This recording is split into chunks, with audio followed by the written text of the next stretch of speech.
ओम शांति।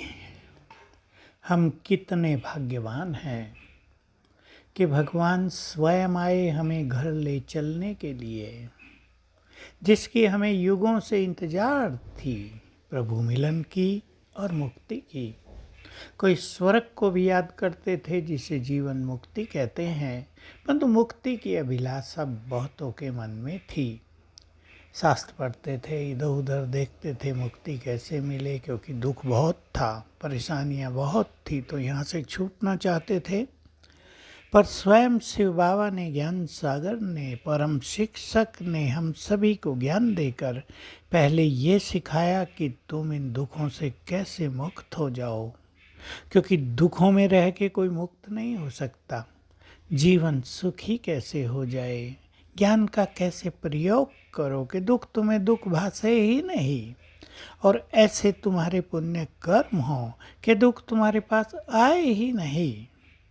कई लोगों की ऐसी सोच होती है, आश्चर्य भी लगता है। मैं सभी भाई बहनों को इसके बारे में थोड़ा ध्यान खिंचवाना चाहता हूँ। कोई बहन आई, उसके 2 बार डिवोर्स हो गए थे, उसके भाई की शादी हुई, भाई भी बहुत चरित्रवान अच्छा, और उसकी मिसेज जो आई वो भी बहुत चरित्रवान। अब ये डिवोर्स हो के घर पहुंच गई है, तो ये चाहती है कि मुझे सुख नहीं मिला तो मेरी भाभी को क्यों मिले। देखो कितनी गलत सोच है, और उसको कष्ट देना शुरू कर दिया इसने। वो बहुत जेंटिल, वो बहुत कहती है कि हम दोनों साथ रहेंगे, कोई नहीं, तुम भी हमारे घर रहो, मैरिज होगी कर लेना, लेकिन ये सोचती है मुझे सुख नहीं मिला, इसको क्यों मिले।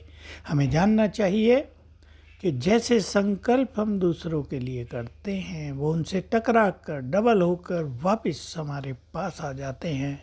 इसका ये सोच इसको सुखी होने ही नहीं देगा। दूसरे का तो अपना भाग्य श्रेष्ठ हो सकता है, वो अपने श्रेष्ठ भाग्य के कारण सुखी हो सकते हैं, लेकिन इसकी गलत सोच के कारण इसको दुख ही मिलता रहेगा। हमारी सभी बहनों को मैं ये कहना चाहूँगा, अपने विचारों को महान बनाएं, ताकि आप एक दूसरे को सुख दे सकें, एक दूसरे के गुड फ्रेंड बने। ऐसे नहीं मैं केवल बहनों को कह रहा हूँ, भाई भी सभी एक दूसरों के गुड फ्रेंड बन जाएं।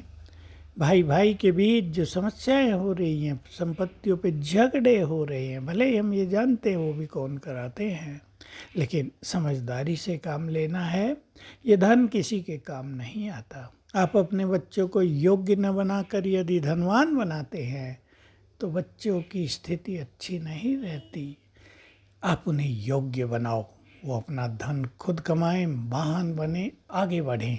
आपका दिया हुआ धन उन्हें बिगाड़ सकता है, उन्हें शराबी बना सकता है, अफीमची बना सकता है, जैसा कि हम देख रहे हैं हो रहा है। तो घर जाने से पहले हम अपने विचारों को महान बनाएं। इस संसार को हमें बहुत कुछ देते हुए जाना है। मैं ब्राह्मण आत्माओं को एक बात याद दिला दूं, मैं दिलाई है, लेकिन ये बात रोज याद करने की है। कई लोग सोचा करते हैं कि बाबा हमें कल बुलाए तो हम चले जाएंगे। सहज नहीं है काम, बंधन बहुत रहते हैं मनुष्य को, इसलिए उन बंधनों से हमें स्वयं को छुड़ाना है। जाना ही केवल हमारा लक्ष्य नहीं है, क्या करके हम जाएंगे, कितने भरपूर होके हम जाएंगे, क्या संसार को देकर हम जाएंगे, ये हमें सोचना है। तो बाबा ने जो बात कही थी कि तुम ब्राह्मण बिना ब्राह्मणपन के कर्तव्य पूर्ण किए घर नहीं जा सकोगे। भले ही हमें यहाँ कष्ट हो, क्योंकि कर्मों का हिसाब किताब तो हमारा भी है, लेकिन हम दूसरों के कष्ट निवारण करते करते स्वयं भी तो कष्टों से मुक्त हो जाएंगे। हम दूसरों के विघ्न हरते हरते स्वयं भी विघ्न विनाशक बन जाएंगे। हम माया को जीतते जीतते विजय रत्न बन जाएंगे।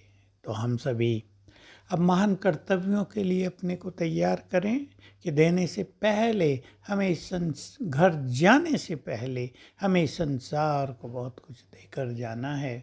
ऐसे ही नहीं चले जाना, खाली हाथ भी नहीं जाना है। जैसे संसार के लोग कहते हैं खाली आए थे खाली जाना है, हम न खाली आए थे न खाली जाएंगे। जाएंगे। संपूर्ण भाग्य लेकर आए थे और संपूर्ण भाग्य लेकर ही संसार से जाएंगे, और केवल लेकर नहीं जाएंगे, भाग्य बांटते हुए इस संसार से विदाई लेंगे। ओम शांति।